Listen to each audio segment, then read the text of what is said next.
হযরত আদম আলাইহিস সালামকে মহান রব্বুল আলামিন কিভাবে সৃষ্টি করেছিলেন এবং পৃথিবীতে কি জন্য পাঠিয়েছিলেন সেই সম্পর্কে হাদিস কোরআন থেকে এই গল্পটি বর্ণনা করব। প্রিয় দর্শক, আসসালামু আলাইকুম। আশা করি আল্লাহর অশেষ রহমতে আপনারা সবাই ভালো আছেন। আদম আলাইহিস সালামের সৃষ্টি। আল্লাহ তাআলা পবিত্র কোরআনে বলেন, আমি মানুষকে মাটি থেকে সৃষ্টি করেছি। সূরা হিজর ২৬। আল্লাহ ফেরেশতাদেরকে জানালেন তিনি পৃথিবীতে একজন প্রতিনিধি খলিফা সৃষ্টি করবেন। ফেরেশতারা প্রশ্ন করলেন, আপনি কি এমন একজনকে সৃষ্টি করবেন যে সেখানে অনর্থ করবে ও রক্তপাত ঘটাবে? অথচ আমরা আপনার প্রশংসা ও পবিত্রতা ঘোষণা করি। আল্লাহ বললেন, আমি যা জানি তা তোমরা জানো না। সূরা বাকারা ৩০। আল্লাহ মাটি দিয়ে আদম আলাইহিস সালামকে তৈরি করলেন এবং নিজের পক্ষ থেকে তার মধ্য রূহ ফুঁকে দিলেন। তখন আদম আলাইহিস সালাম জীবিত হয়ে উঠলেন। আল্লাহ তাআলা তাকে সব কিছু নাম শেখালেন। পরে ফেরেশতাদেরকে ডাকলেন। তাদের সামনে আদম আলাইহিস সালাম তার জ্ঞান প্রমাণ করলেন।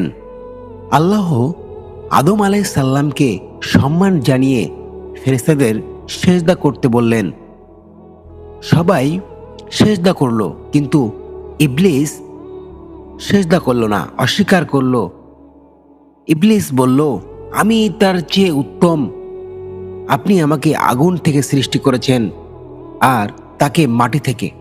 কেন আমি আদমকে সেজদা করব?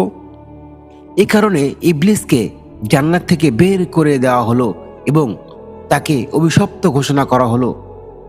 ইবলিস চ্যালেঞ্জ করলো সে আদম আলাইহিস সালাম এবং তার সন্তানদের পথভ্রষ্ট করার চেষ্টা করবে।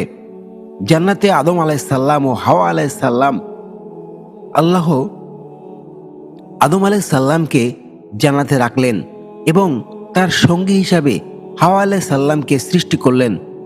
আল্লাহ আদম আলাইহিস সালাম ও হাওয়া আলাইহিস সালামকে বললেন, তোমরা জান্নাতের যা ইচ্ছা মন করে ঘুরে বেড়াও এবং বিভিন্ন ফল ফলাদি খেয়ে বেড়াও এবং যেখান থেকে ইচ্ছা খাও, কিন্তু এই কাজটির কাছে যেও না, তা না হলে তোমরা জালিমদের অন্তর্ভুক্ত হবে। সূরা বাকারা। ইবলিস আদম আলাইহিস সালাম ও হাওয়া আলাইহিস সালামকে প্রলোভিত করলেন। সে বলল, তোমাদের এই গাছের ফল খেতে নিষিদ্ধ করা হয়েছে, কারণ এটি খেলে তোমরা চিরস্থায়ী হয়ে যাবে অথবা ফেরেশতা হয়ে যাবে। আদম আলাইহিস সালাম ও হাওয়া আলাইহিস সালাম ইবলিসের কথায় প্রভাবিত হয়ে নিষিদ্ধ গাছের ফল খেলেন। এর ফলে তাদের লজ্জায় স্থান প্রকাশিত পেল এবং তারা জান্নাতের পাতা দিয়ে তা ঢাকার চেষ্টা করলেন। প্রার্থনা ও ক্ষমা কেমন ছিল?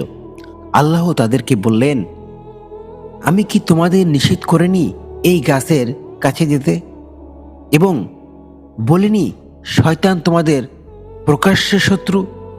তারা বললেন, হে আমাদের প্রতিপালক, আমরা নিজেরাই নিজেদের প্রতি জুলুম করেছি। যদি আপনি আমাদের ক্ষমা না করেন ও দয়া না করেন, তবে আমরা অবশ্যই ক্ষতিগ্রস্তের অন্তর্ভুক্ত হয়ে যাব। সূরা আরাফ ২৩। আল্লাহ তাদের ক্ষমা করলেন, কিন্তু পৃথিবীতে পাঠিয়ে দিলেন এবং বললেন, তোমরা সবাই এখানে নেমে যাও। তোমরা একে অপরের শত্রু হবে। পৃথিবীতে তোমাদের জন্য নির্ধারিত সময় পর্যন্ত বসবাস ও জীবিকা থাকবে। সূরা বাকারা ৩৬। পৃথিবীর জীবন শুরু। আদম আলাইহিস সালাম পৃথিবীতে এসে নিজের জীবিকা নির্বাহের জন্য কাজ শুরু করলেন। তিনি ছিলেন মানবজাতির প্রথম নবী। তিনি তার সন্তানদের এক আল্লাহর ইবাদত করার শিক্ষা দিয়েছেন। গুরুত্বপূর্ণ শিক্ষা। আদম আলাইহিস সালামের জীবনের গল্প থেকে আমরা শিখি, ১ নাম্বার, মানুষ ভুল করতেই পারে, কিন্তু আল্লাহর কাছে ক্ষমা চাইলে তিনি ক্ষমা করেন। ২ নাম্বার, শয়তান মানুষের প্রকাশ্যের শত্রু, তাই তারা প্রলোভনে পড়া যাবে না। 3 নাম্বার, আল্লাহর আদেশ মানাই মানুষের জন্য সবচাইতে বড় দায়িত্ব। আল্লাহ তাআলা আদম আলাইহিস সালাম ও হাওয়া আলাইহিস সালামকে পৃথিবীতে প্রেরণ করার পর তাদের উপর মানব জাতির শুরু করার দায়িত্ব অপূর্ণ করেন। পৃথিবীতে তাদের প্রথম কাজ ছিল জীবিকা নির্বাহের জন্য পরিশ্রম করা এবং এক আল্লাহর ইবাদত করা। আদম আলাইহিস সালাম ও হাওয়া আলাইহিস সালামের পৃথিবীতে বসবাস শুরু হলে তাদের সন্তানের জন্ম হয়। কোরআন ও হাদিসে বর্ণিত আছে, তাদের প্রথম সন্তান ছিলেন কাবিল এবং তার পরবর্তী সন্তান ছিলেন হাবিল। প্রতিটি গর্ভে একটি ছেলে ও একটি মেয়ে জন্মগ্রহণ করত। হাবিল ও কাবিলের কাহিনী। আল্লাহ আদম আলাইহিস সালাম এর সন্তানের পরীক্ষা নিতে বললেন। তাদের উভয়কে আল্লাহর জন্য একটি করে কুরবানি দিতে নির্দেশ দেওয়া হয়। হাবিল তার সেরা পশুটি কুরবানি করলেন, যা আল্লাহর গ্রহণ করলেন। অন্যদিকে কাবিল কুরবানির জন্য নিম্নমানের ফসল আনলেন, যা আল্লাহ গ্রহণ করলেন না। কাবিল ঈর্ষান্বিত হয়ে হাবিলকে হত্যা করার সিদ্ধান্ত নিল। এক পর্যায়ে কাবিল তার ভাই হাবিলকে হত্যা করল। এটি ছিল পৃথিবীর প্রথম হত্যাকাণ্ড। হত্যার পর কাবিল অনুতপ্ত হয়ে এবং জানত না কিভাবে হাবিলের দেহটি লুকাবে। আল্লাহ একটি কাক পাঠালেন, যা মাটি খুঁড়ে দেখালো কিভাবে মৃত দেহ দাফন করতে হয়। এ থেকে কাবিল শিখল এবং তার ভাইকে দাফন করল। কোরআনে বলা হয়েছে, যে ব্যক্তি একজন নিরপরাধ মানুষকে হত্যা করে সে যেন সমস্ত মানব জাতিকে হত্যা করল, আর যে একজন প্রাণ রক্ষা করে সে যেন সমগ্র মানব জাতির প্রাণ রক্ষা করল। সূরা মাইদা 32। আদম আলাইহিস সালাম এর নবুয়াত ও শিক্ষাদান। আদম আলাইহিস সালাম শুধু মানব জাতির পিতা নন, তিনি প্রথম নবীও। আল্লাহ তাকে পৃথিবীতে জীবন যাপনের জন্য প্রয়োজনীয় জ্ঞান ও দিক নির্দেশনা দিয়েছিলেন। তিনি তার সন্তানদের আল্লাহর একতাবাদ, ইবাদত এবং জীবন যাপন করার শিক্ষা দেন। সৎভাবে জীবন যাপন করার শিক্ষা দেন। আদম আলাইহিস সালাম দীর্ঘ জীবন অতিবাহিত করেন। হাদিস থেকে জানা যায়, তার প্রায় আয়ু ছিল 1000 বছর। মৃত্যুর পূর্বে তিনি তার সন্তানদের উদ্দেশ্যে আল্লাহর প্রতি অনুগত ও ইবাদতের নির্দেশ দেন। মানব জাতির জন্য শিক্ষা। আদম আলাইহিস সালামের জীবনের এই পর্বে আমরা শিখি, 1 নাম্বার, ঈর্ষা ও হিংসা মানুষের জন্য ধ্বংস সনার্থক। 2 নাম্বার, পাপ করার পর অনুতপ্ত করে আল্লাহর কাছে ক্ষমা চাইতে হবে। 3 নাম্বার, ন্যায় ও সততার পথে চলাই মানব জাতির মূল শিক্ষা। তাই আদম আলাইহিস সালাম ছিলেন প্রথম মানুষ এবং মানব জাতির প্রথম নবী। তার জীবনের গল্প কেবল ইতিহাস নয়, এটি মানব জাতির জন্য শিক্ষণীয় এবং আল্লাহর পথে চলার একটি অনন্য উদাহরণ। আল্লাহ আমাদের আদম আলাইহিস সালামের শিক্ষা থেকে উপকৃত হওয়ার তৌফিক দান করুন, আমিন। প্রিয় দর্শক, এই গল্প থেকে আমরা জানতে পারি আমাদের আদি পিতা আদম আলাইহিস সালাম, আর এই আদম আলাইহিস সালামের জীবনের গল্পটা আমাদের জীবনের একটি শিক্ষা। তার কারণ পৃথিবীতে সর্বপ্রথম হত্যাকাণ্ডের বিচার করা হবে, আর এই হত্যাকাণ্ডের শাস্তিটা কেমন হতে পারে আপনারা এই গল্প থেকে জানতে পেরেছেন। আর সেই সাথে মহান রব্বুল আলামিনের কাছে আমরা কোনো অন্যায় করে থাকলে তার জন্য ক্ষমা প্রার্থী। তার কারণ মহান রব্বুল আলামিন আমাদের ক্ষমা করার জন্য প্রস্তুত। তিনি সর্বদা ক্ষমা করতে পছন্দ করে। তাই আমাদের সর্বপ্রথমে কোনো অন্যায় করা হয়ে গেলে তার জন্য মন থেকে অনুতপ্ত হয়ে মহান রব্বুল আলামিনের কাছে ক্ষমা প্রার্থনা করা এবং প্রত্যেকটা বিষয়ে সত্যতা, সততা এবং মানসিকতা ভালো রেখে কাজ করা। হযরত আদম আলাইহিসসালামের পরে দ্বিতীয় নবী কে ছিলেন সেই বিষয়ে আজকে আপনাদেরকে জানাবো। হযরত আদম আলাইহিসসালামের পুত্র এবং নবুয়তের দায়িত্বপ্রাপ্ত দ্বিতীয় নবী হযরত শীস আলাইহিসসালাম কে আল্লাহ তাআলা বিশেষ জ্ঞান ও প্রজ্ঞা দান করেছিলেন এবং তিনি মানুষকে তাওহীদের দাওয়াত দিয়েছিলেন। বিভিন্ন ঐতিহাসিক বর্ণনা অনুযায়ী তার উপর কিছু সহিফা নাজিল হয়েছিল। হযরত শীস আলাইহিসসালাম পৃথিবীতে কিভাবে আসলেন এবং তার জীবনের গল্প এবং সবকিছু বিস্তারিত বর্ণনা করব। আশা করি পুরো ভিডিওটা জুড়েই আমার সাথেই আপনারা সবাই থাকবেন। হযরত শীস আলাইহিসসালাম সম্পর্কে কোরআনে সরাসরি উল্লেখ নেই, তবে বিভিন্ন হাদিস, ইসরায়েলের রেওয়াতে এবং ইসলামী ঐতিহ্যের গ্রন্থে তার জীবন সম্পর্কে বিস্তারিত বর্ণনা পাওয়া যায়। তার জন্ম ও পরিচয়। হযরত শীস আলাইহিসসালাম হযরত আদম আলাইহিসসালামের পুত্র।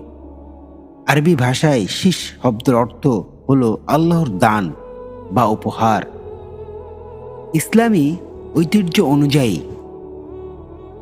হাবিলের মৃত্যুর পর আল্লাহ তাআলা হযরত আদম আলাইহিসসালামকে একটি ধার্মিক সন্তান দান করেন, যিনি ছিলেন শীস আলাইহিসসালাম।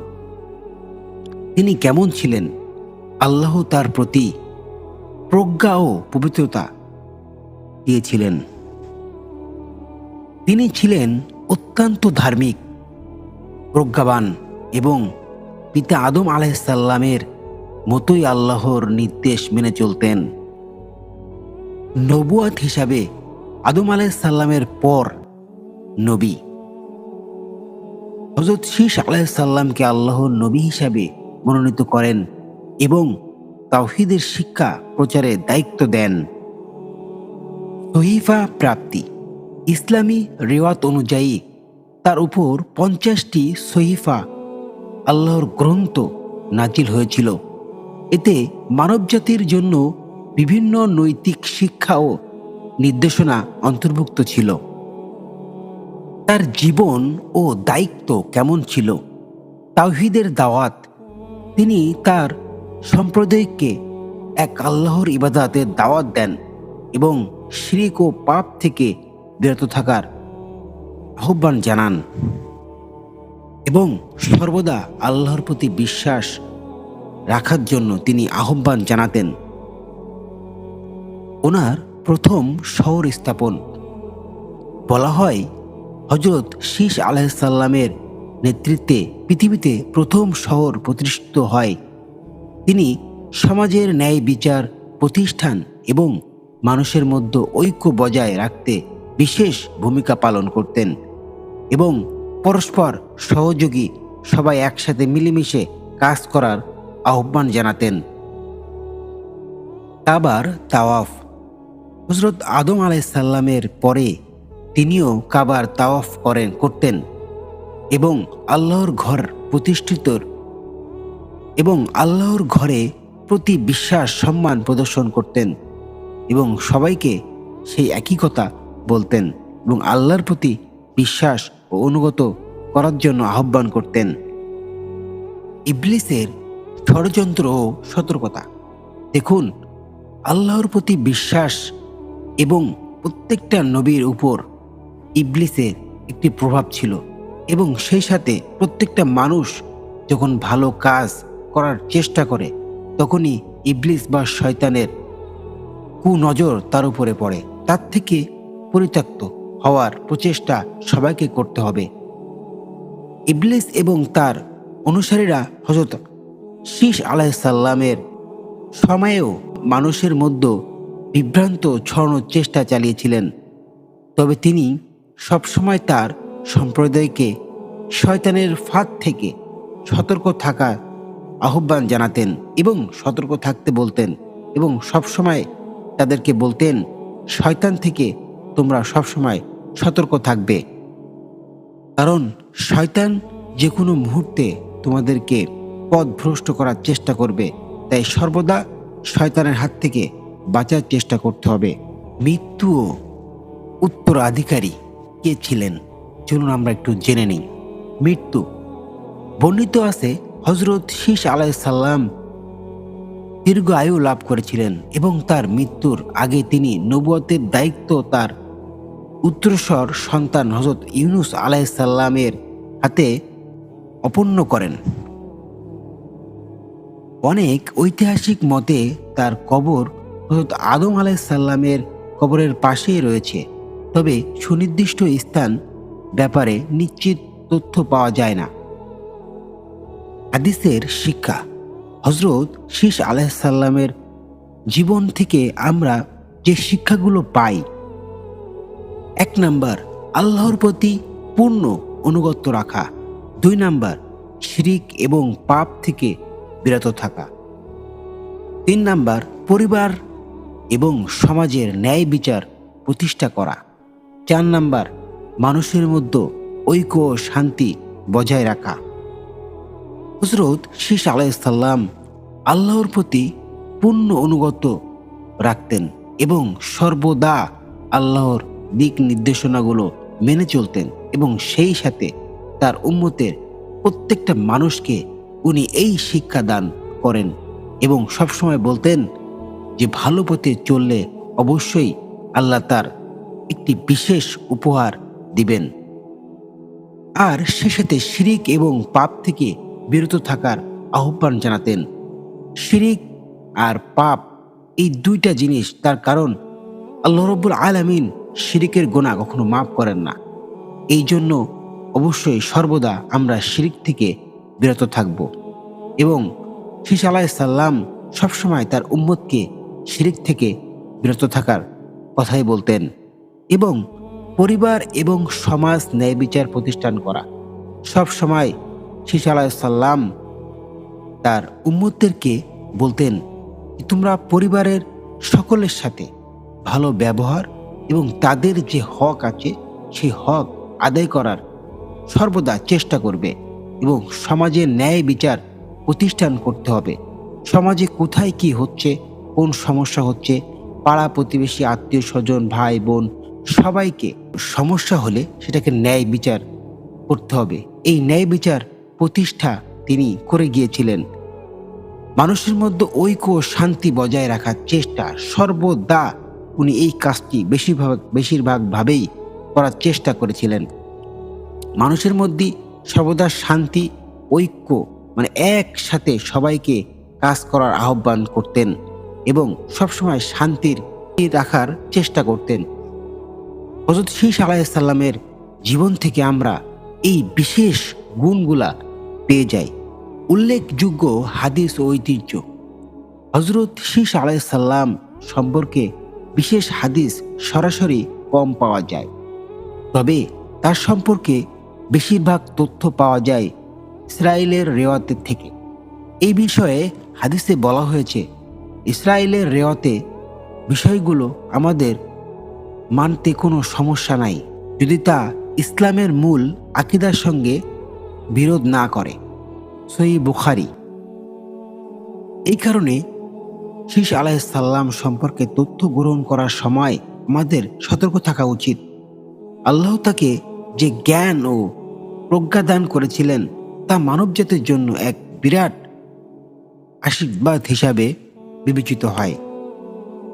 তবে আমরা চেষ্টা করব সব সময় মানুষের কল্যাণে ভালো কাজ করার চেষ্টা করব এবং সর্বদা মানুষের সাথে খারাপ ব্যবহার থেকে বিরত থাকব। নিজের পাড়া প্রতিবেশী আত্মীয় স্বজন সবার সাথে ভালো ব্যবহার করার চেষ্টা করব এবং সেই সাথে আমার আশেপাশে কি হচ্ছে না হচ্ছে সেগুলো খোঁজ নেওয়ার চেষ্টা করব। এবং আমার সামনে পড়া কোনো অন্যায় অবিচার হলে সেটাকে সঠিক বিচারের আওতায় আনার চেষ্টা করব। মিথ্যা কাজ থেকে, মিথ্যা কথা থেকে, খারাপ কাজ থেকে বিরত থাকার চেষ্টা করব এবং সেই সাথে শিরিক করা থেকে বিরত থাকব। তার কারণ শিরিক আমরা যখন করি তখন আমাদের অজান্তেই অনেক শিরিক আমরা করে ফেলি। তো সেই শিরিকের হাত থেকে বাঁচতে হবে। তার কারণ মৃত্যুর আগ পর্যন্ত আমরা শিরিকের গুনাহ বুঝতে পারি না, অনেক শিরিক করে ফেলি। তাই শিরিকের হাত থেকে অবশ্যই বাঁচতে হবে আমাদেরকে। তার কারণ আল্লাহ রাব্বুল আলামিন কখনো শিরিকের গুনাহ ক্ষমা করেন না। যদি আপনি মন থেকে তওবা করতে পারেন তাহলেই হয়তো শিরিকের গুনাহ আপনি মাপ পেতে পারেন। নিজেদেরকে রক্ষা করব, সর্বদা ভালো ভালো কাজ করার চেষ্টা করব। তো প্রিয় দর্শক, আশা করি গল্পটা কেমন হয়েছে অবশ্যই কমেন্টস করে জানাবেন। আর এই গল্পটি আপনার বন্ধুদের মাঝে শেয়ার করে দেবেন, যাতে আপনার বন্ধুরাও বা আত্মীয়স্বজনও এই গল্পটি থেকে কিছুটা হলেও শিক্ষা গ্রহণ করে। নবী নূহ আলাইহিস সালাম ইসলাম ধর্মের তৃতীয় নবী।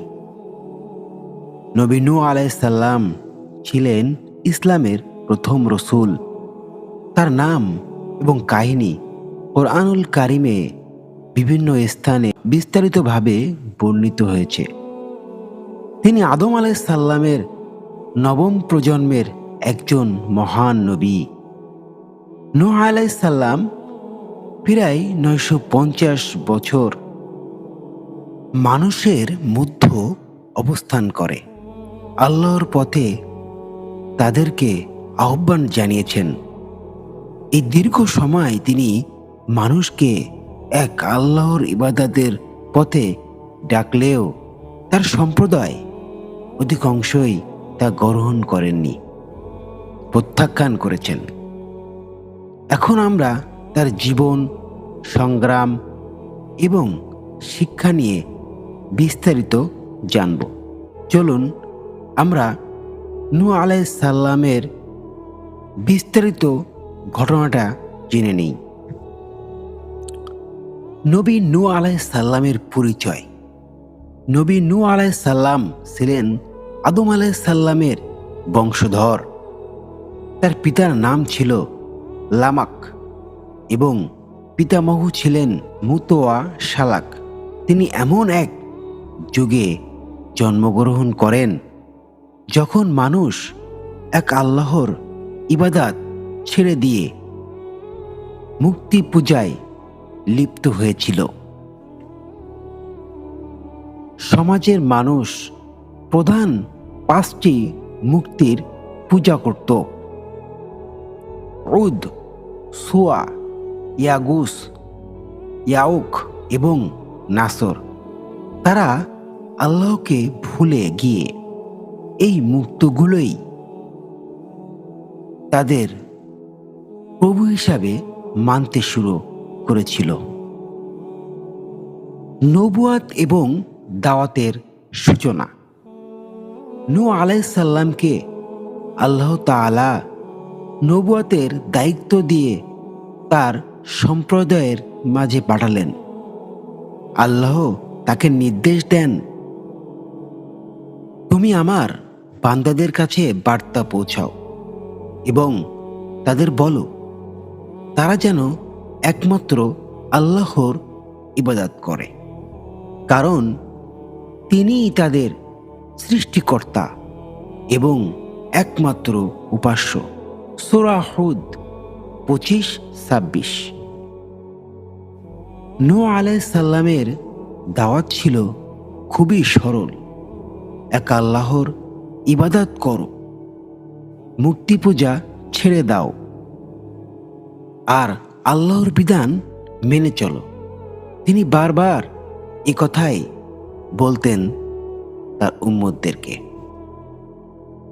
তিনি আরো বলতেন, হে আমার সম্প্রদায়, তোমরা এক আল্লাহর ইবাদত, আল্লাহ ছাড়া তোমাদের কোনো উপাস্য নাই। সম্প্রদায়ের প্রতিক্রিয়া। নূহ আলাইহিস সালামের এই দাওয়াত শুনে তার সম্প্রদায় নেতারা তাকে অবজ্ঞা করে। তারা তাকে বিপত্ত করে বলল, তুমি তো আমাদের মতোই একজন মানুষ, আমরা কেন তোমার কথা শুনব? তোমার অনুসারীরা তো আমাদেরই সমাজের দরিদ্র এবং নিম্ন বর্গের লোকজন। তুমি কি আমাদের থেকে উত্তম? সূরা হুদ ২৭। তারা নূহ আলাইহিস সালামকে পাগল বলে আখ্যাত দেয়, এমনকি তারা তাকে শারীরিক ও মানসিকভাবে অত্যাচারও করে। কিন্তু নূহ আলাইহিস সালাম অত্যন্ত ধৈর্যের সঙ্গে দাওয়াত চালিয়ে যান। নূহ আলাইহিস সালামের ধৈর্য এবং আল্লাহর সাহায্য ও প্রার্থনা। নূহ আলাইহিস সালাম ৯৫০ বছর ধরে মানুষকে আল্লাহর পথে ডাকলেন। এত দীর্ঘ সময় প্রচেষ্টা সত্ত্বেও তার সম্প্রদায়ের খুব অল্প সংখ্যক লোক তার কথা মেনে ঈমান এনেছিল। যখন তিনি বুঝতে পারলেন তার সম্প্রদায় আর আল্লাহর পথে আসবে না, তখন তিনি আল্লাহর কাছে ফরিয়াদ করেন,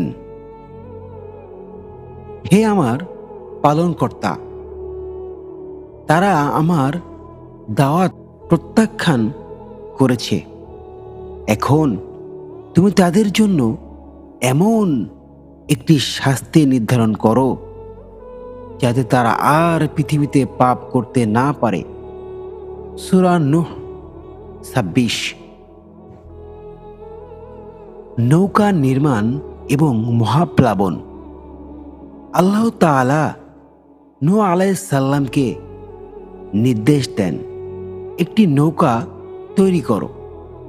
তিনি বলেন, তুমি আমাদের নির্দেশ এবং দেখভালের মধ্যেই নৌকা নির্মাণ করো।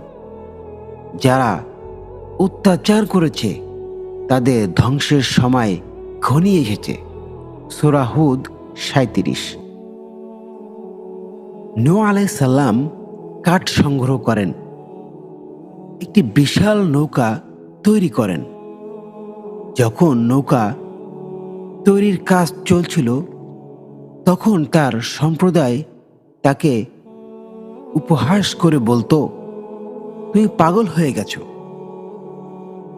মরুভূমিতে নৌকা বানিয়ে কি করবে?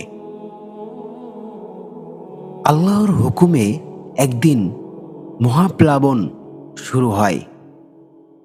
আকাশ থেকে ভারী বৃষ্টি এবং মাটি থেকে প্রবল পানি বের হতে থাকে।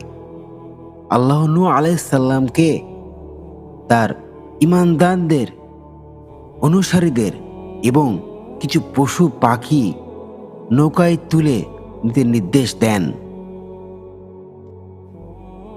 অবাধ্য পুত্রের পরিণতি। নূহ আলাইহিস সালামের পুত্র কাফেরদের পক্ষ ছিল। প্লাবনের সময় নূহ আলাইহিস সালাম তাকে নৌকায় উঠাতে ডাকেন, কিন্তু সে বলল,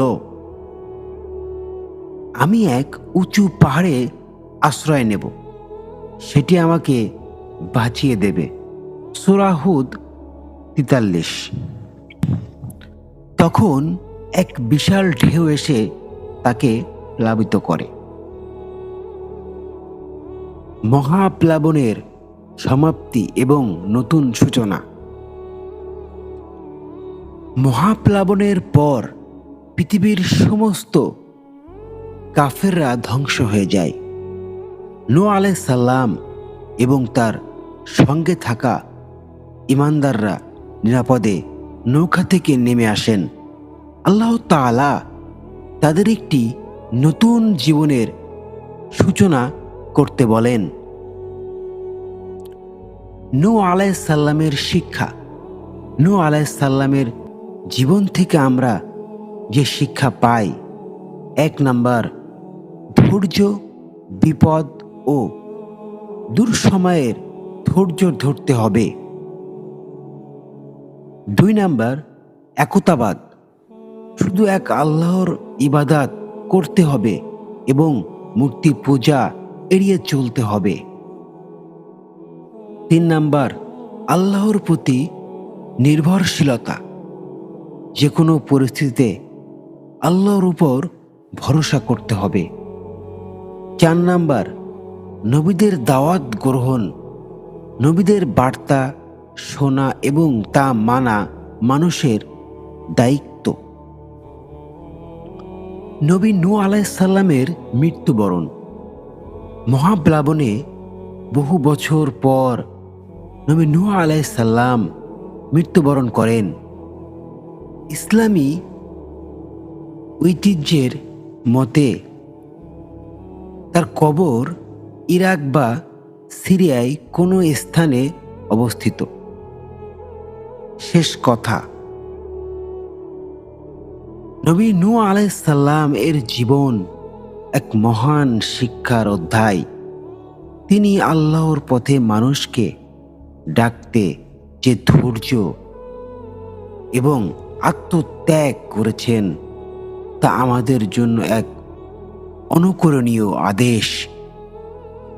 তার কাহিনী আমাদের স্মরণ করিয়ে দেয় যে যারা আল্লাহর উপর নির্ভর করে তারা শেষ পর্যন্ত সফল হয়। নূহ আলাইহিস সালামের জীবনের এই বর্ণনা থেকে যতটুকু আমরা বুঝতে পারলাম আর শিখতে পারলাম সেটা হলো সর্বদা মানুষের ধৈর্য ধারণ করতে হবে এবং আল্লাহর পথে যারা চলে তাদেরকে সর্বদা ধৈর্য ধারণ করতে হবে। তার কারণ মহান রব্বুল আলামিন যখন মানুষকে কোনো ভালো কাজ করার আহ্বান করেন আর কোনো মানুষ যখন নিজে থেকে ভালো কাজ করার চেষ্টা করে তখন তার সামনে বিভিন্ন রকমের আপদ বিপদ আসে এবং ওই আপদ বিপদ আসার সময় সেই মানুষকে ধৈর্য ধারণ করতে হবে এবং সমস্ত খারাপ কাজ থেকে পরিত্যক্ত হতে হবে এবং সর্বদা আল্লাহর পরে ভরসা এবং ধৈর্য ধারণ করতে হবে। আর মানুষকে দাওয়াত দিতে হবে ইসলামের পথে এবং এই দাওয়াত দেওয়ার সময় কোনোভাবেই নিজেকে আল্লাহর উপর বিশ্বাস রাখতে হবে সর্বদা। প্রিয় দর্শক, এই গল্পটি আপনাদের কেমন লাগলো কমেন্টস করে জানাবেন আর আপনাদের বন্ধুদের আত্মীয়স্বজনদের কাছে এই ভিডিওটা শেয়ার করে দিবেন। যারা এই চ্যানেলটাতে নতুন তারা অবশ্যই আমাদের এই চ্যানেলটি সাবস্ক্রাইব করবেন। সবাই ভালো থাকবেন, সুস্থ থাকবেন। আসসালামু আলাইকুম ওয়া রাহমাতুল্লাহ।